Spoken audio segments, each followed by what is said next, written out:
Hello friends, welcome back to my YouTube channel. Department of agricultural ಮಾರ್ಕೆಟಿಂಗ್ನಲ್ಲಿ ಖಾಲಿದ್ದಂತಹ market supervisor, junior engineer, FDA, SDA ಮತ್ತು market assistant ಹುದ್ದೆಗಳಿಗೆ KA ಎಕ್ಸಾಮನ್ನು ನಡೆಸಿ ಇವಾಗ ಆಲ್ರೆಡಿ ಡಿಪಾರ್ಟ್ಮೆಂಟ್ ಆಫ್ ಅಗ್ರಿಕಲ್ಚರ್ ಮಾರ್ಕೆಟಿಂಗ್ನವರು 1:5 ಲಿಸ್ಟನ್ನು ಸಹ ಬಿಟ್ಟು ಅವರಿಗೆ ದಾಖಲಾ ಪರಿಶೀಲನೆ ಅಂತಂದರೆ ಡಾಕ್ಯುಮೆಂಟ್ ವೆರಿಫಿಕೇಷನನ್ನು ಕೂಡ ಮಾಡಿ ಮುಗಿಸಿದೆ.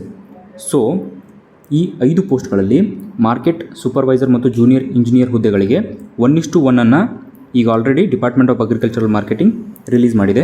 ಸೊ ಅದನ್ನು ನೀವು ವೆಬ್ಸೈಟ್ನಲ್ಲಿ ನೋಡ್ಕೋಬೋದು. ಇಲ್ಲಿ final selection list for market ಸೂಪರ್ವೈಸರನ್ನು ರಿಲೀಸ್ ಮಾಡಿದ್ದಾರೆ.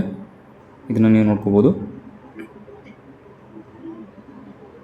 ಅದೇ ರೀತಿ ಜೂನಿಯರ್ ಇಂಜಿನಿಯರ್ ಪೋಸ್ಟ್ಗಳಿಗೂ ಸಹ ರಿಲೀಸ್ ಮಾಡಿದ್ದಾರೆ. ಇದು 1:1.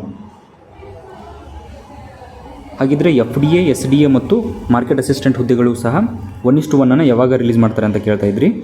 ಇವಾಗ ಆಲ್ರೆಡಿ 17/4/2026 ಮತ್ತು 18/4/2026 ಅಂತಂದರೆ ಒಬ್ಬನೇ ವಿದ್ಯಾರ್ಥಿ 3 ಪೋಸ್ಟ್ಗಳಿಗೆ ಅಥವಾ 2 ಪೋಸ್ಟ್ಗಳಿಗೆ ಸೆಲೆಕ್ಟ್ ಆಗಿದ್ದರೆ ಅವರಿಗೆ ಪ್ರಿಫರೆನ್ಸನ್ನು ಕೇಳಿದರು. ಸೊ ಇವಾಗ ಅದು ಆಲ್ರೆಡಿ ಸಬ್ಮಿಟ್ ಆಗಿದೆ. ಇನ್ನು ಒಂದು ವಾರದಲ್ಲಿ 1:1 department of agricultural marketing FDA, SDA ಮತ್ತು ಮಾರ್ಕೆಟ್ ಅಸಿಸ್ಟೆಂಟ್ ಪೋಸ್ಟ್ಗಳಿಗೆ ರಿಲೀಸ್ ಮಾಡುವಂತಹ ಸಾಧ್ಯತೆ ಇದೆ. So thank you friends.